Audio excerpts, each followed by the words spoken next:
시편 49편 10절에서 20절 말씀인데요. 지난 시간에 1절부터 9절까지 우리가 살펴보았습니다. 그때는 이제 혼의 구속을 말씀을 드렸습니다. 구속에 대한 값을 치르고 주님께서 사오신다라고 하는 그 부분을 우리가 살펴보지 않았습니까? 근데 그 피값이 저와 여러분들의 혼을 주님께서 저 지옥으로부터 더 이상 죄로 인하여 심판받지 못하도록 해주시는 것이 이제 구속이라는 얘기죠. 우리 몸에는 사람은 영혼 몸이 있습니다. 영혼 하나님께로 나중에 가겠지만 혼은 지옥으로 가야 되잖아요. 그렇지만 지옥 가지 않도록 주님께서 우리를 주님의 피값으로 구속을 해 주셨기 때문에 그러니까 그 혼은 지옥 가지 않냐고 주님의 품으로 가는 것을 말한다. 그래서 그것을 혼의 구속이다라고 이야기를 하고 있습니다. 근데 오늘은 이제 10절에서 20절까지 이제 몸의 구속입니다. 그러니까 혼의 구속도 있고 몸의 구속도 있다라고 하는 것입니다. 이제 이걸 한 가지로 물론 예수 그리스도를 믿으면 이것이 그러니까 하나로 묶여진다고 생각하시면 되겠습니다. 단번에 이루어지는 것이지만 이것이 이제 시간적인 개념으로는 좀 차이가 있다라는 것을 알 수가 있는데 아무튼 혼의 구속과 몸의 구속을 말하는데 오늘은 몸의 구속에 대해서 살펴보려고 합니다. 이제 그 이야기를 좀 많이 하게 될 터인데요. 몸의 구속이라고 하는 것은 우리 몸이 부활하는 걸 말합니다. 죽으면 부활하는 것, 아니면 살아있으면 살아서 변화된 모습으로 공중으로 들림받는 것을 이야기하죠. 그래서 이제 그거를 휴거라고 이야기를 하고 있습니다. 그래서 부활의 몸과 또 휴거 때 변화될 몸을 입는 것을 몸의 구속이다라고 이야기합니다. 그래서 이것을 디도서도 말하고 있지만 저 복된 소망이다라고 또 이야기합니다. 그래서 이 소망으로 서로 위로하면서 살라라고 바울은 이야기해주고 있는 것이죠. 근데 사람들이 잘못 알고 있어요. 이제 기독교인도 워낙 우리나라 이제 잘못된 교육에 의해서 그게 선입견이 있는지 모르겠습니다만은 부활을 그냥 단순히 환생으로 윤회로 그러니까 불교식으로 생각하는 분들도 있습니다. 그렇지 않다는 얘기죠. 또 하나는 성경이 말하는 부활은 새로운 몸을 입는 것인데 그냥 단순히 죽었던 자가 살아나는 거, 그냥 생명이 다시 살아나는 걸로만 생각하는 사람도 있습니다. 그러니까 부활의 개념을 잘 이해를 못하는 것이죠. 그것은 잘못된 생각이라는 것을 말씀드린 것입니다. 그 예로 이제 우리 생각해 보면 왜 이 말을 우리가 이해를 해야 되냐면 성경에도 보면 죽었다가 살아난 자가 있어요, 없어요? 그거는 몸이 이게 몸의 구속이라고 표현할 수 있습니까? 변화된 몸이라고 할 수 있나요? 그러지 않죠. 요나도 죽었다가 어떻게 있습니까? 살아났잖아요. 나사로도 죽었다 살아났어요. 베드로도 다비다를 살리지 않았습니까? 예수님께서도 3명을 아까 이제 나사로도 마찬가지겠지만 죽은 자도 살리셨지 않습니까? 근데 그들은 다시 죽었어요, 안 죽었어요? 죽었어요. 나이 들어서 병들어서 늙어서 죽었습니다. 근데 주님께서 이 몸 부활 휴거를 이야기할 때는 나중에 주께서 이제 환난 전과 또 환난 중간에 이것이 있겠죠. 물론 첫 열매, 그러니까 부활의 3단계가 있다는 것을 우리는 공부를 해야 됩니다. 이제 이것을 이해를 못하면 오늘 몸의 구속 이야기하니까 도대체 이게 무슨 말인가 이해가 안 되는 분들도 있습니다. 그러니까 부활은 첫째 부활과 둘째 부활이 있는데 첫째 부활에서는 3단계가 있다. 첫 열매, 본격적인 수화, 그 다음에 이삭 죽기라고 하는 그때가 있는 거죠. 이것은 우리가 교리적으로 공부를 해야 됩니다. 아무튼 몸의 구속이라고 이야기할 때 단순히 생명이 다시 살아나는 것만 이야기하는 게 아니다라는 것을 지금 이야기하고 있는 겁니다. 그러니까 앞에서 말씀드린 요나나 베드로나 다비다 같은 이런 사람들은 죽은 자들의 이런 부활처럼 보이지만 몸의 구속 변화는 아니다라는 것을 분명히 알아야 되겠죠.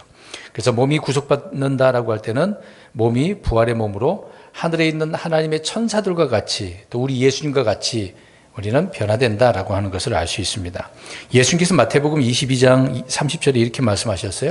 부활 때에는 그들이 장가가지도 시집가지도 아니하며 하늘에 있는 하나님의 천사들과 같다라고 이야기합니다.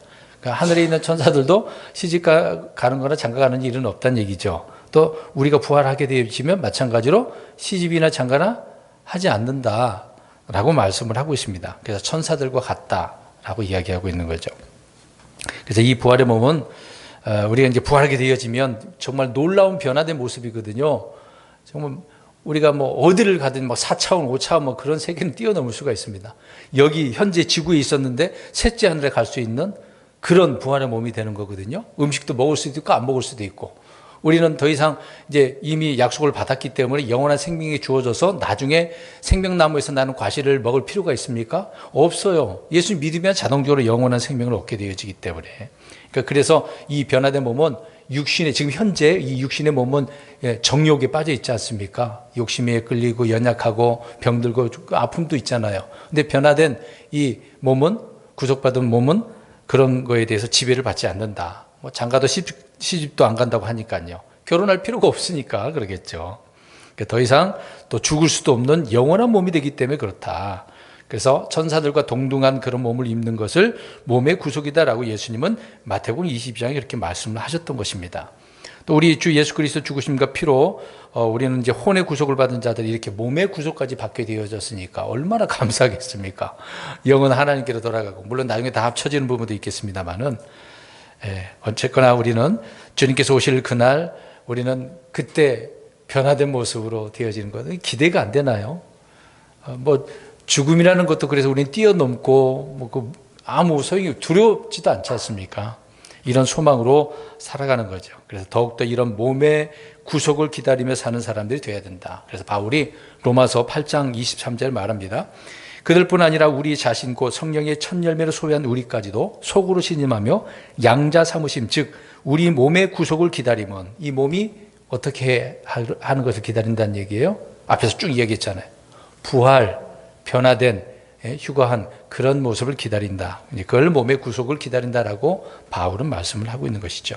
그래서 눈 깜짝할 사이에 우리는 변화되는 거죠. 순식간에 그렇게 되는 겁니다. 그래서 그 말씀은 고린도전서 15장 51절에 순식간에 변화된다라고 말씀을 하고 있는 거죠.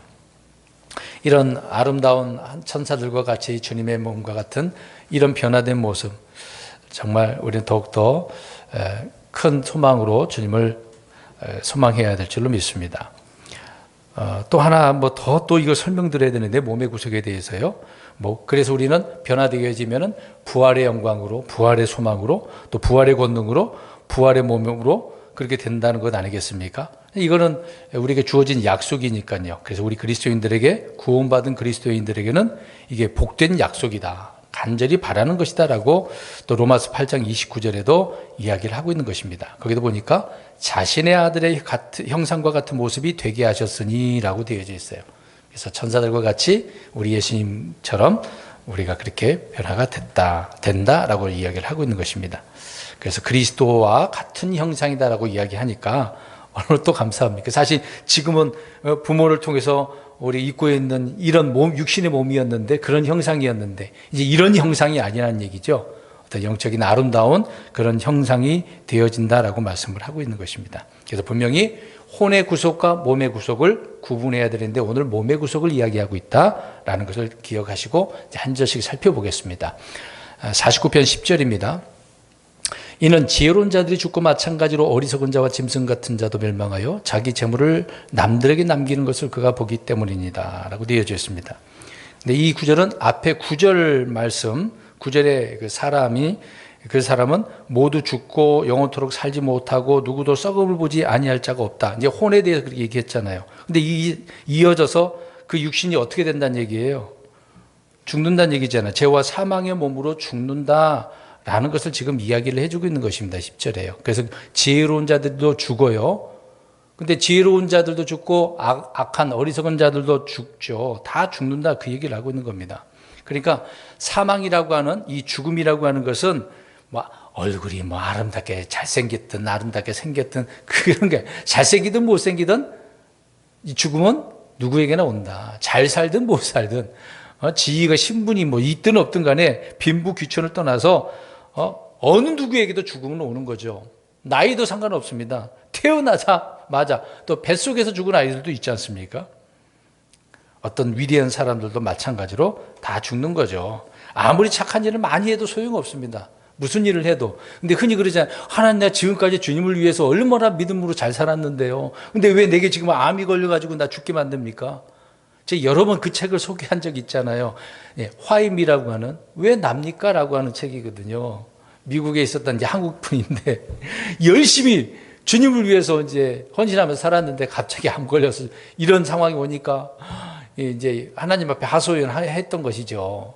근데 이제 그걸 다시 깨닫고 이제 열심히 뭐 그러더라도 암으로 죽는다 하더라도 주님을 위해서 마지막에 살겠다 해서 그 암이 또 고침 받았어요, 그분이요. 그 책에 그 내용을 제가 읽었는데 아무튼 뭐 그분 나름대로 어떤 삶의 간증이 되겠죠. 그러니까 우리는 뭐 어떤 상황이 뭐 위대한 사람이라도 학자라도 착한 일을 많이 하고 주님을 위해서 선하게 살아도 죽음이라고 하는 것은 어느 때에 다가오게 되는 것입니다. 이것을 우리는 잊지 말아야 되겠죠. 그래서 죽음이라고 하는 것은 누구에게나 다 찾아온다. 우리 전도서 한번 보겠습니다. 2장 15절을 보면은 전도서 2장 15절 한번 보겠습니다. 전도서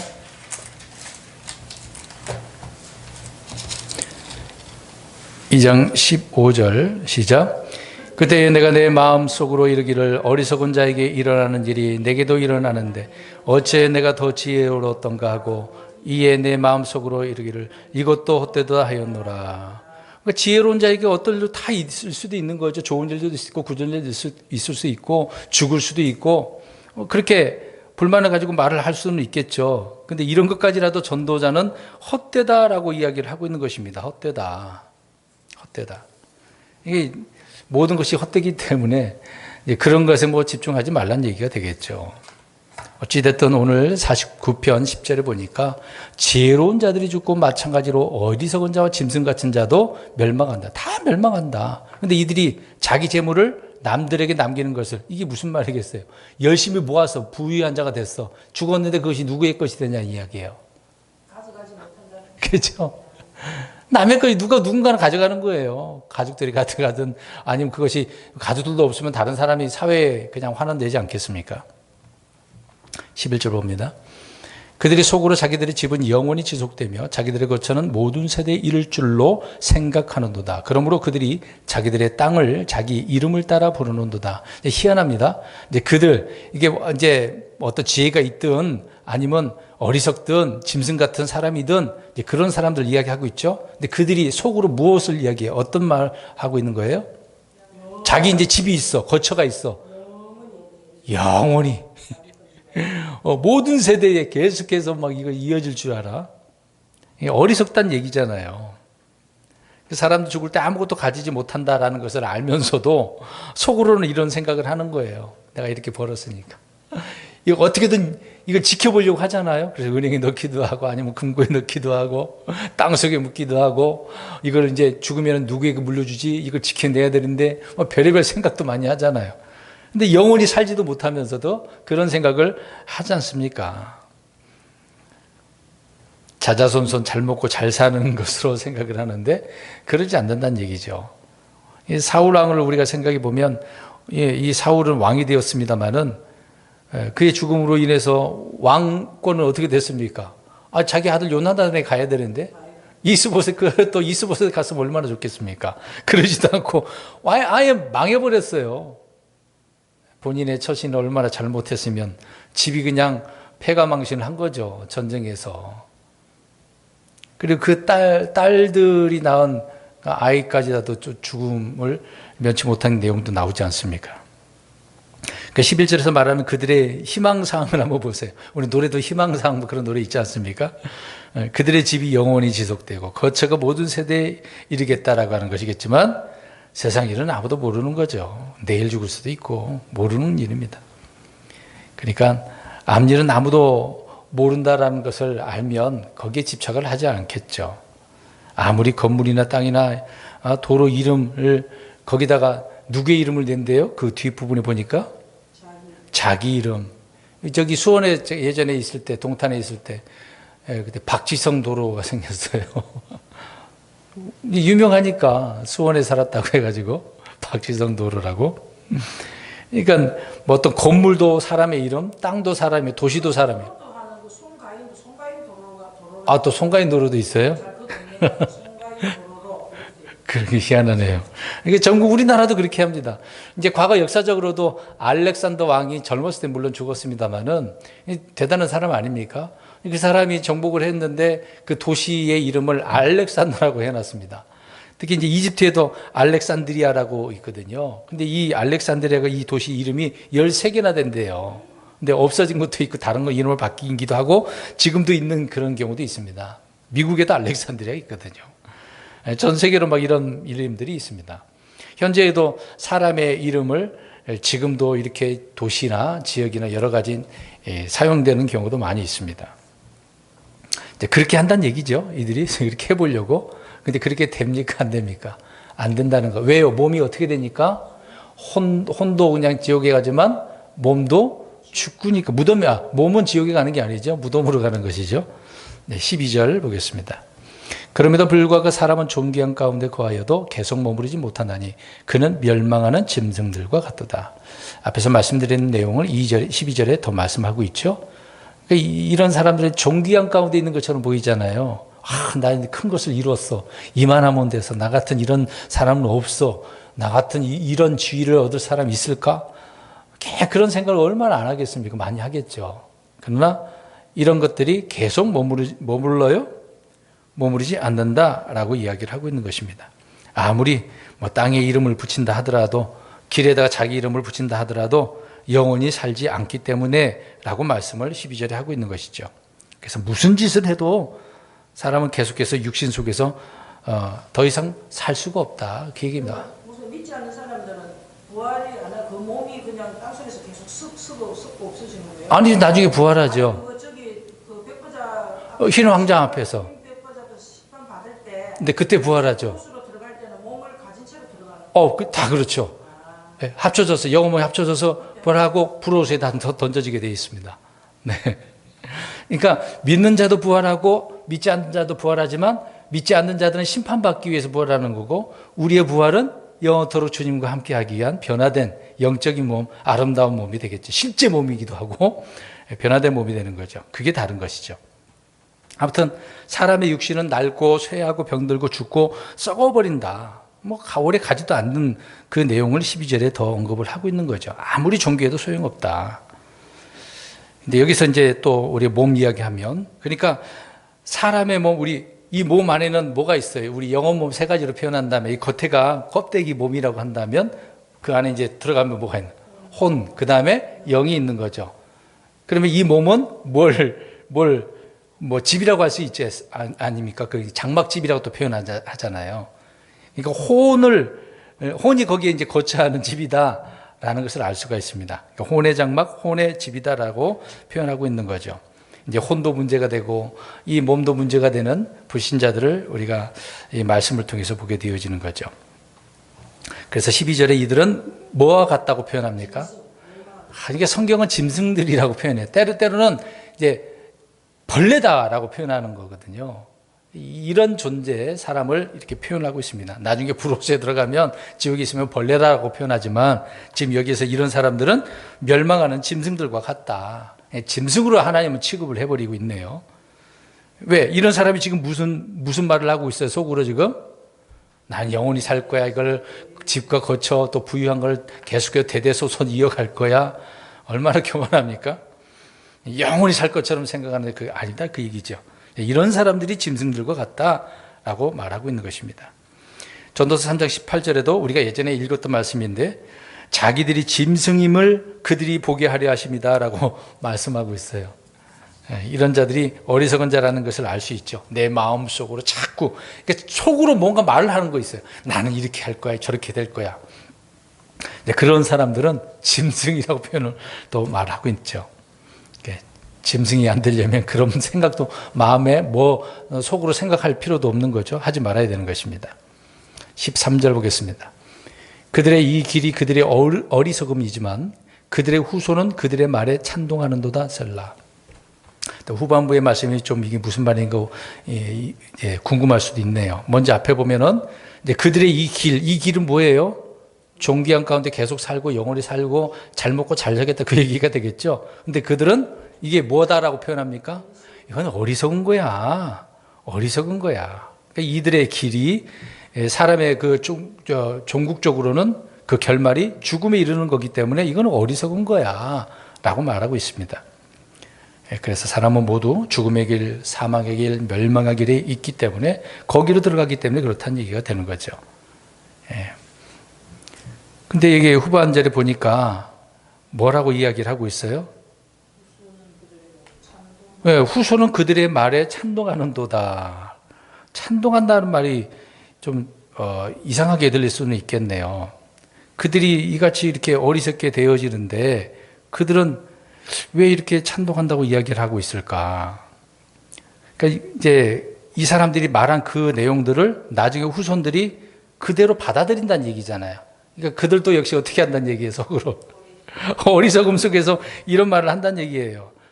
지금 얼마 전 미국에서, 미국은 그 사람을 굉장히 위대한 사람이라고 볼 겁니다. 흑인의 마틴 루터 킹 아시죠? 그분이 하는 말 잘 알죠? 뭐라고 그랬어요? 잘 모르세요? 나는 뭐가 있다 그랬어요. 모르세요? 마틴 루터 킹. 나는 꿈이 있습니다. 강조하는 게 평화 강조를 했거든요. 나는 꿈이 있습니다. 그래서 그 말을 전 세계 사람들이 다 알고 있죠. 노래까지도 있지 않습니까? 나는 그래서 얼마 전에 우리 2002년 때에도 꿈은 이루어진다라는 말이 얼마나 많이 있습니까? 이런 말들을 사용한다는 얘기예요. 후손들도. 그 후손이 그 손자인가요? 아들인가요? 아무튼 나와갖고 외손녀, 하여튼 무슨 여자가 나와가지고 그 말을 또 이어서 하더라고요. 우리나라에 있는 저 서울 순복음교회 그 목사님도 가서 또 거기서 설교도 하고 그러더라고요. 또 세대교회에서 합창단이 가가지고 거기 또 노래도 부르고 순회하기도 하고 그러더라고요. 네. 물론 그분이 어떤 정치적으로도 훌륭한 일을 했다라고 평가를 하니까 그렇게 하겠죠. 왜 그 얘기를 하냐면 그들이 죽기 전에 이런 말을 한 것도 후손들이 어떻게 한다는 거 오늘 그 후반. 그걸 찬동한다. 그대로 한다는 얘기예요. 특히 미국의 링컨 같은 경우는 우리 잘 알잖아요. 국민을 위한 정부는 들어보셨죠? 네. 계속해서 민주주의라고 한다면 그런 거를 얼마나 이야기를 많이 합니까? 위대하다고. 저도 학교 때 그 얘기를 듣고 대단한 사람인가 보다. 그 정도로 알았죠. 이런 말씀을 보니까 사람들은 그렇게 말을 한다는 거예요. 후손들도 그렇고 계속해서 주님의 말씀도 아니고. 그러니까 세상의 어떤 종교든 철학이든 교육이든 정치, 문화 모든 것들이 다 이런 식이다라고 이야기를 하고 있습니다. 이들이 아무리 무엇을 해도 죽음의 문제는 해결할 수 있어요, 없어요? 안 된다는 얘기예요. 그 죽음의 몸의 구속의 문제를 해결하려면 어떻게 해야 됩니까, 지금? 예수 믿으면 되거든요. 정말 단순한 거예요. 구원은 단순한 겁니다. 혼의 구원뿐만 아니라 몸도 이렇게 구속을 받으니까 우리는 얼마나 감사한지를 아셔야 되는 거죠. 자, 14절 그들의 문제점을 계속 이야기합니다. 그들이 양같이 무덤에 놓여 있으므로 사망이 그들을 먹을 것이요 올바른 자들이 아침에 그들을 지배하리니 그들의 아름다움 그들의 거처를 떠나 무덤에서 소멸하리로다. 계속해서 그들에 대한 이야기예요. 그들이 어떻게 된다는 이야기를 계속하는 겁니까? 죽는다. 양같이 무덤 간다. 사실 양 무덤 있어요? 그냥 가죽은 옷에 입고 그 살들은 먹어버리고 뼈는 그냥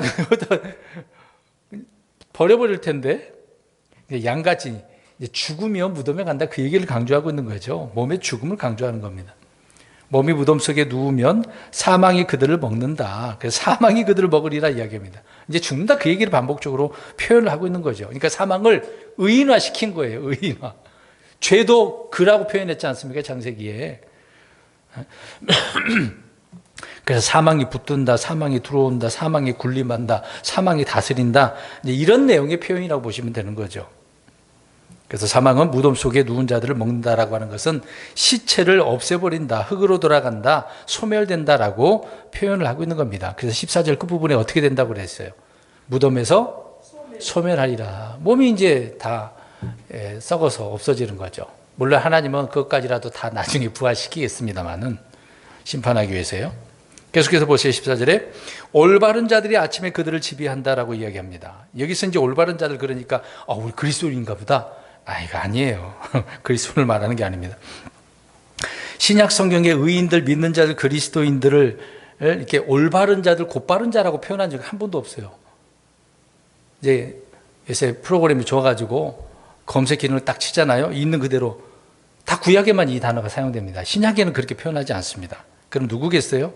네, 잘 생각을 하셔야 됩니다. 아무튼 올바른 자, 곧바른 자들이 아침에 그들을 지배한다라고 할 때, 이제 아침에는 우리 주님께서 오실 때, 아침은 이제 주님이 오실 때는 얘기. 예수님은 모닝스타잖아요. 그러니까 주님은 의의 해 새벽별이시니까. 근데 주님이 이제 심판할 때는 이제 어둠의 날이 되겠죠. 물론 주님은 오시면 그 문제를 해결하고 아침이 오는 것이니까. 근데 지금 교회 시대는 밤이죠. 주님의 재림의 해가 떠오른 그때가 바로 아침이다. 그러니까 재림 때에 올바른 자들, 곧바른 자들이 그들, 그러니까 무덤 사망을 지배한다라고 하는 것은 죽음을 보지 못한다. 그러니까 재림 때에 이제 믿은 환난 성도들을 이야기하는 것이죠. 그들이 죽지 않고, 물론 환난 때 죽은 자들도 어떻게 합니까? 부활하죠. 환난 때도 부활이 있습니다. 그래서 그들이, 이 올바른 자들이 죽음을 보지 않는다라는 것을 이야기합니다. 잘 이해를 하셔야 됩니다. 이 부분은요. 그래서 대환란 때 목배인 자들도 있죠. 성전에 그 죽은 자들의 혼이 성전 밑에 아래에 있다고 그러지 않았습니까? 그래서 아침에 더 이상 죽음은 사람들을 붙들거나 군림하지 못한다. 부활한다. 몸의 구속을 그때도 받는다. 그 얘기를 하고 있는 것입니다. 그래서 부활은 생명이 사망을 삼켜버리는 그때를 말해주고 있는 것이죠. 계속해서 14절 끝부분에 보니까 그들의 아름다움이 그들의 거처를 떠나 무덤에서 소멸된다. 그러니까 육체의 아름다움은 다 죽음과 더불어서 끝이 된다. 그 얘기를 하고 있는 것입니다. 15절. 그러나 하나님께서는 내 혼을 무덤의 권능에서 구속하리니 그분께서 나를 받아주시리로다. 셀라. 셀라 그러면 항상 재림 때 환난 끝부분 때를 이야기한다고 그랬지 않습니까? 그래서 구약에서 선포된 부활에 대한 권능의 말씀을 이야기하고 있는데요. 하나님께서 내 혼을 무덤의 권능에서 구속하실 것이다 라고 하는 것은 구약 성도들의 부활을 이미 말씀하셨고 그가 입증된 내용인 것이죠. 그래서 이 부분은 마태복음 27장에 예수님께서 말씀합니다. 무덤들이 열리니 잠든 성도들의 많은 몸이 일어나 그분의 부활 뒤에 무덤 밖으로 나와서 거룩한 도시로 들어가 많은 사람에게 보이니라. 이게 첫째 부활 때죠. 그때. 그리고 우리 나중에 그리스도인들 부활 때 수학 때죠. 그 다음에 환란 때 이삭 죽기라고 하는 그때에 올바른 자들, 곧바른 자들이 일어나서 부활하는 것을 이야기한다. 그래서 그들은 죽음을 맛보지 않게 되어지는 거죠. 그래서 무덤의 권능에서 어떻게 하신대요? 구속하신다, 부활하게 하신다. 그 말씀을 하고 있는 것입니다. 그때 이제 그분께서 나를 어떻게 주신대요? 받아주신다. 그러면 올바른 자들, 곧바른 자들, 이런 자들을 받아주시는데 어디로? 부활하면 어디로 가죠? 셋째 하늘 하나님이 계신 하늘로 받아주시는 거죠. 그래서 하늘 왕국으로, 하늘의 왕국이 아닙니다. 땅이 아닙니다. 하늘 왕국이죠. 구원받은 그때 혼들은 모두 주께 받아주시는 사람들이 되는 것이다. 것입니다. 16절. 어떤 사람이 부하게 되고 그의 집에 영광이 드러날 때에 너는 두려워하지 말라. 이제 현실의 문제를 또 설명을 하고 있네요. 근데 어떤 사람이 있는데 정말 부하게 됐어. 어떻게 부하게 된지 모르지만 부하게 됐어. 그의 집에 영광이 막 점점 커져.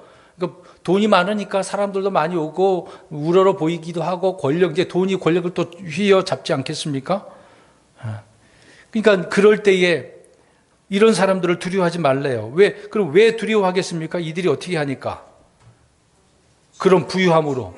그렇죠. 지배하고 나를 해하게 될 수 있기 때문에 그때 두려워하지 말라는 거예요. 왜요? 그럼 15절로 다시 가서 그들은 죽지만 우리를 어떻게 한대요?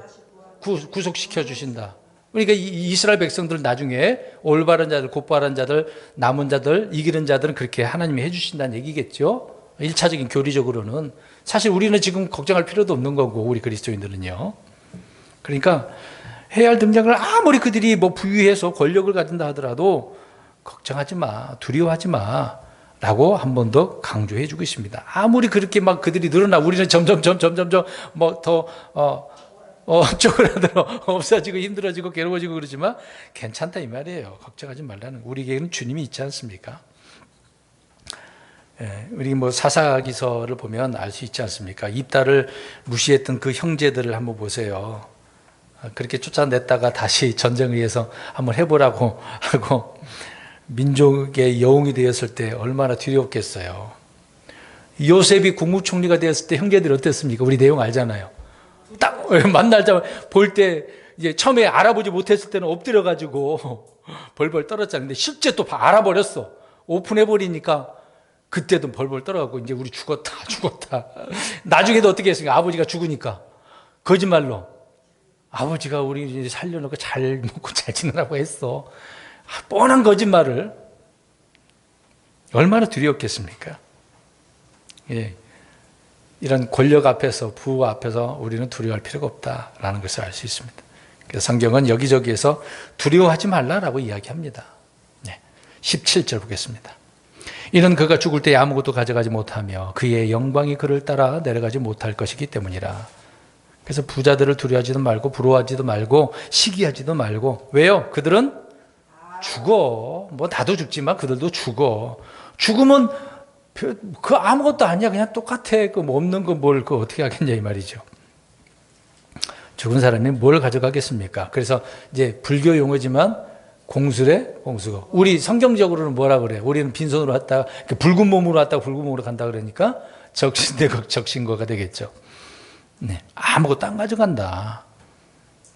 근데 이 희한한 부분이 있습니다. 이 부분은 우리가 좀 알고 가야 되겠어요. 그러면 죽으면 아무것도 안 가져간다 그랬잖아요. 근데요, 가져가는 게 있어요. 뭐 가져가는지 알아요? 죽으면 가져가는 게 있다니까요. 예, 보세요. 자, 불신자가 가져가는 건 뭔지 아십니까? 죄와 불법이잖아요. 그것은 영원토록 없어질까요? 안 없어져요. 그것을 계속, 물론 죽었는데도 하나님 나중에 일으켜가지고 다 그거를 회개보고 시켜버려서 그들을 어디다 집어 던져요? 불호수에. 그건 가져간다니까. 세상에 누렸던 부와 영광들은 못 가져가지만 죄는 가져가네. 죄는 가져가. 그래서 그것을 통한 대로 행한 대로 보응과 정죄와 심판을 받게 되어진다. 그럼 우리 의로운 사람, 우리 주를 통해서 의로운 사람들은 가져가는 게 뭐겠습니까? 늘 강조하잖아. 우리 구원받으면 믿음의 선한 행위. 선한 행위. 그렇죠. 그것이 뒤따라요. 그건 우리 계속 가져가는 거예요. 그것을 통해서 주님께서 우리에게 보상을 해주는 거잖아요. 그게 달라요. 죽으면 아무것도 안 가져간다는 게 이 세상의 물건만 생각을 했겠죠. 그것만 있는 거 아닙니다. 눈에 보이지 않는 것도 있다라는 것을 이해를 해야 될 것입니다. 그래서 아무리 뭐 죽을 때 재산이나 인기나 명예, 권력 아무것도 소용없습니다. 죄가 있냐 없냐, 믿음의 선한 행위가 있냐 없냐, 그게 중요한 거죠. 18절. 그가 비록 살면서 자기 오늘 축복하였을지라도 내가 너 자신에게 잘 행하여 사람들이 너를 칭찬할지라도. 희한한 말씀이 있네요. 이 사람이 이제 이런 사람, 악한 어리석은 사람이 살면서 자기 자신에게, 자기 혼에게 뭘 하고 있어요? 자기가 자기한테 축복하고 있는, 너는 잘 될 거야. 걱정하지 마. 스스로가 막 위로해주고 있어.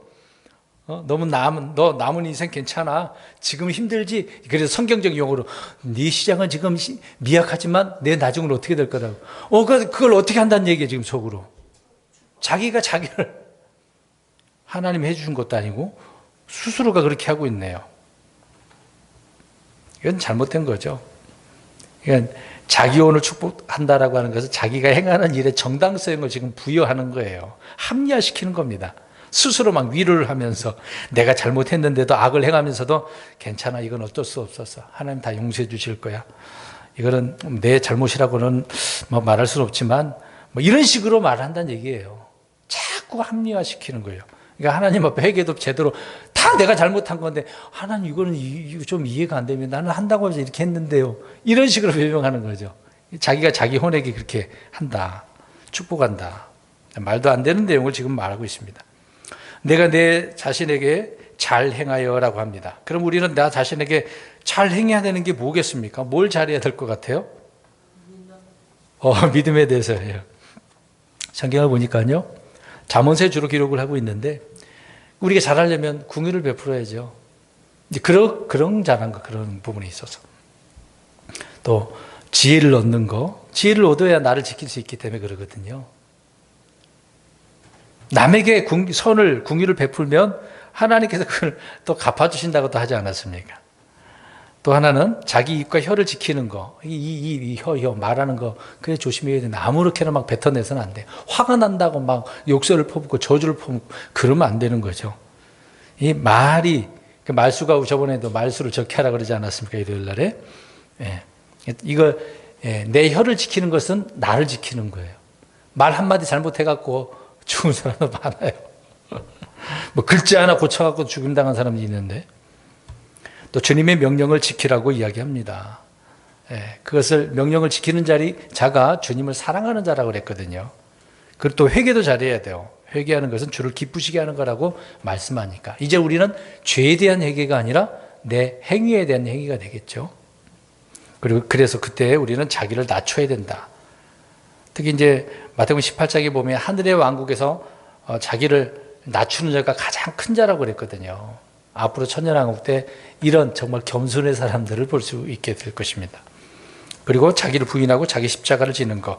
예전에 이 말씀 드렸죠. 자기 십자가, 우리가 흔히 말을 많이 하는데, 그러면 자기 십자가를 지면 어떻게 해야 돼요? 십자가 짓는다는 의미는 뭐예요? 무거운 거 짓고 어우 괴로워, 어우 힘들어. 그게 아니라 예수님께서 십자가에서 어떻게 하셨어요? 죽었잖아요. 그러니까 우리도 어떻게 해야 되는 거예요? 죽어야 돼요. 죄에 대해서 죽어야 돼요. 육신에 대해서 죽어야 돼요. 근데 안 죽으면서 하나님 나 자기 십자가 자꾸 그걸로 머물고 있어요. 그러면 안 되는 거죠. 19절.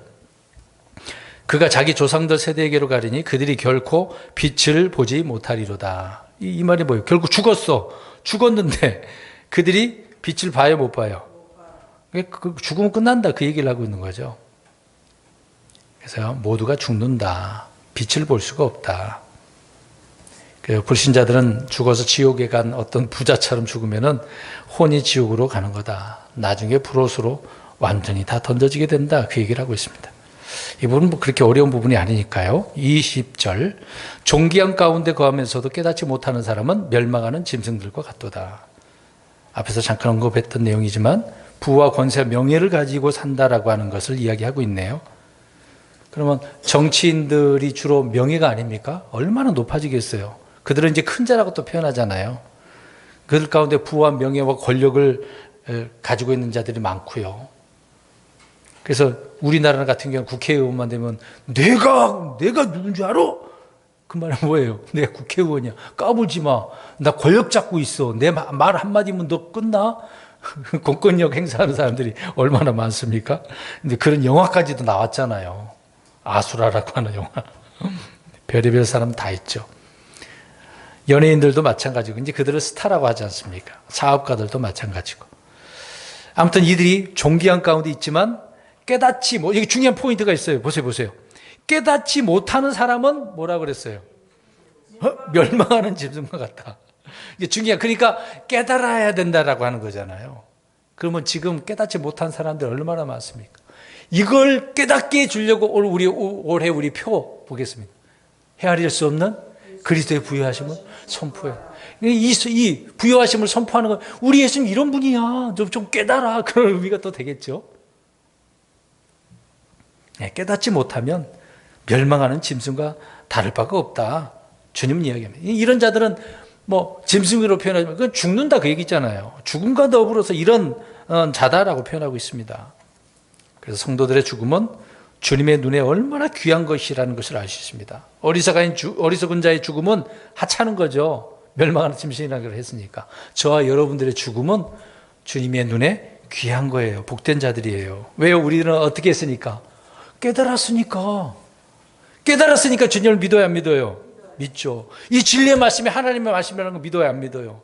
믿잖아요. 무슨 말을 해도 두려워하지 말라 그랬으니까 어떻게 해요? 두려워하지 않는 거죠. 사랑을 했으니까 사랑하는 거죠. 깨닫게 되었으니까요. 예수님이 또 하나님이신 줄도 우리가 깨달았으니까. 근데 깨닫는 자들은 짐승이 아니죠. 멸망하지도 않고. 깨닫는 자에게는 열매가 풍성하다라고 말씀을 하고 있습니다. 깨닫는 자에게는 또 성경 같은 경우도 명백하게 이해가 되고 깨달아서 그 말씀대로 살아가는 거죠. 그래서 깨닫는 자에게는 쉬운 거다라고 잠언서 14장 6절에 말씀을 하고 있습니다. 주님의 말씀이 그렇게 살아있고 권능이 있다라고 하는 것, 우린 듣고 믿고 깨닫는 게 중요하다는 것을 알 수 있는 것이죠. 오늘 결론적으로 말씀드립니다. 무덤의 권능이라고 표현하고 있는데 이게 몸의 구속, 어리석은 자들은, 속으로 뭔가 말하는 자들은 다 죽는다. 그들이 가지고 있는 거 소용없다. 그러나 죽어서 아무것도 못 갖는 것처럼 보이지만 그들은 가져가는 게 뭐라? 재와 불포. 안 없어져요. 그거는 안 없어져. 죽음과 더불어서 멸망하는 짐승 취급을 받고 영원토록 고통당하게 되어지는 것. 그러나 저와 여러분들은 주님께서 몸의 구속을 이야기했잖아요. 무덤의 권능에서 구속한다. 부활시키고 일으켜 들림받게 하시는 것. 그래서 나중에 우리는 주님과 영원토록 함께 되는 것이 있다. 우리는 영적 교훈으로는 이런 소망으로, 복된 소망으로 살아가야 되는 것이죠. 주님의 예언의 말씀은 명백합니다. 반드시 다 이루어질 것입니다. 이런 말씀을 두려워하고 온전히 소망 가운데 살아가는 저와 여러분 되시길 주의 이름으로 축원드립니다.